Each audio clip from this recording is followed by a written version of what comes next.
বিচারপতি অভিজিৎ গঙ্গোপাধ্যায় যখন বিচারক ছিলেন তখন রাজনীতির সঙ্গে যুক্ত হয়ে গেলেন, রাজনৈতিক দলের সঙ্গে যুক্ত হলেন, ছেড়ে দিয়ে চলে এলেন কি রাজনীতিতে কেরিয়ার তৈরি করবে বলে, রাজনীতিতে কেরিয়ার তৈরি করবে বলে। কার সঙ্গে গিয়ে গদ্দারি করলেন?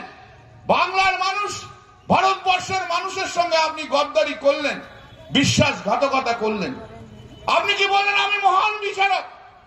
50,000 লোকের আপনি চাকরি খেলেন, 50,000 লোকের চাকরি খেলেন, কিন্তু ভারতবর্ষের সুপ্রিম কোর্ট সেই 50,000 লোকের চাকরিকে ফিরিয়ে দিল না, ওরা চাকরি করবে।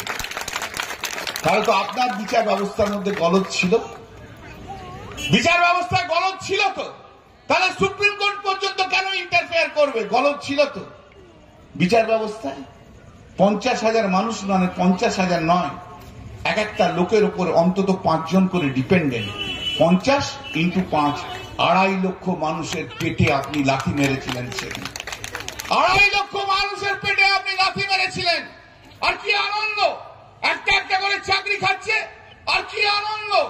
শুধু ছবি তুলছে, প্রেস কনফারেন্স আর ছবি তুলছে, ছবি তোল বলে খিচ মেরি ফটো খিচ, খিচ মেরি ফটো খিচ, ছবি তুলে যাচ্ছে, ছবি শুধু একটার পর একটা ছবি তুলে যাচ্ছে। কি আনন্দ। যেমন নরখাদকে এক একটা মানুষ খেয়ে আনন্দ হয়, মুখ দিয়ে রক্ত পড়ছে, নরখাদকের যেমন আনন্দ হয়, তেমনি চাকরি খেয়ে ওর আনন্দ।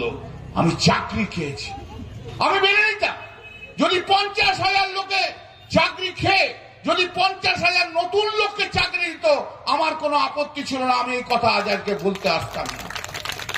কিন্তু 5টা লোককেও আপনি চাকরি দিতে পারেননি অভিজিৎ বাবু, 5টা লোককেও আপনি চাকরি দিতে পারেননি।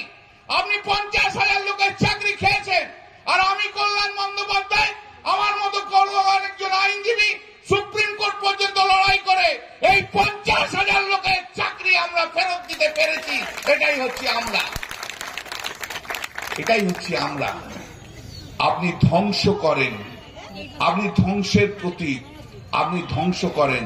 আর আমরা গরিব মানুষ, খেটে খাওয়া মানুষ, তাদের সম্বল হয়ে তাদের মুখে হাসি ফোটায়, তাদের বিশ্বাস নিয়ে আসি, তাদের বিশ্বাসকে ভরসা করে এগিয়ে দিই।